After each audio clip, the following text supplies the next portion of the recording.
দায়িত্ব গ্রহণের পর নিজের এজেন্ডা বাস্তবায়নে এক মুহূর্তও নষ্ট করেননি যুক্তরাষ্ট্রের নতুন প্রেসিডেন্ট ডোনাল্ড ট্রাম্প। শপথ নেওয়ার কয়েক মিনিট পরই একাধিক নির্বাহী আদেশে সই করে পূর্বসূরি বাইডেন প্রশাসনের বিভিন্ন অভিবাসন কর্মসূচি বাতিল করেন ট্রাম্প।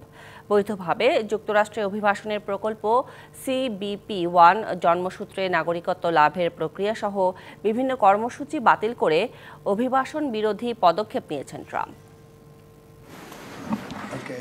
দ্বিতীয় দফায় মসনদে বসেই সবার আগে বাইডেন প্রশাসনের বৈধ অভিবাসনের কর্মসূচি CBP-1 বন্ধ করলেন ডোনাল্ড ট্রাম্প।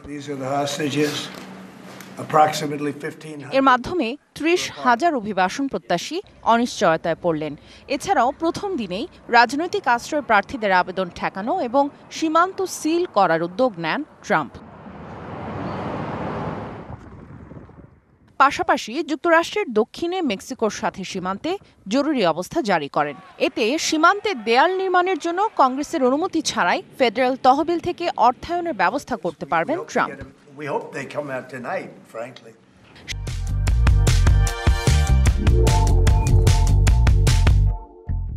সীমান্তের নিরাপত্তা নিশ্চিতে দেয়াল নির্মাণের সহায়তা ও অনুপ্রবেশ ঠেকানোর দায়িত্ব দিয়েছেন সেনাবাহিনীকে, যদিও এই নির্দেশনা দেশটির আইনের সাথে সাংঘর্ষিক। রাজনৈতিক আশ্রয় নেয়ার প্রক্রিয়া বন্ধের পাশাপাশি বেশ কিছু দেশের ওপর আবারও ভ্রমণ নিষেধাজ্ঞা দেওয়ারও আভাস দিয়েছেন তিনি। বন্ধ করা হয়েছে শরণার্থীদের পুনর্বাসন প্রকল্প। এছাড়া যুক্তরাষ্ট্রে জন্ম নেওয়া অবৈধ অভিবাসীদের সন্তানদের জন্মসূত্রে মার্কিন নাগরিকত্ব বন্ধের উদ্যোগ নিতে যাচ্ছে ট্রাম্প প্রশাসন।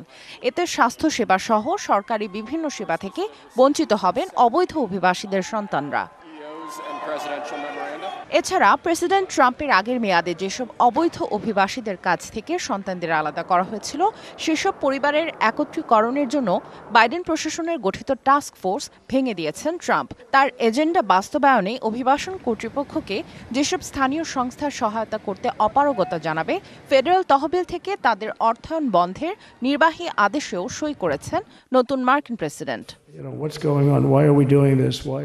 সামিয়া জান্নাহ, DBC নিউজ ডেস্ক।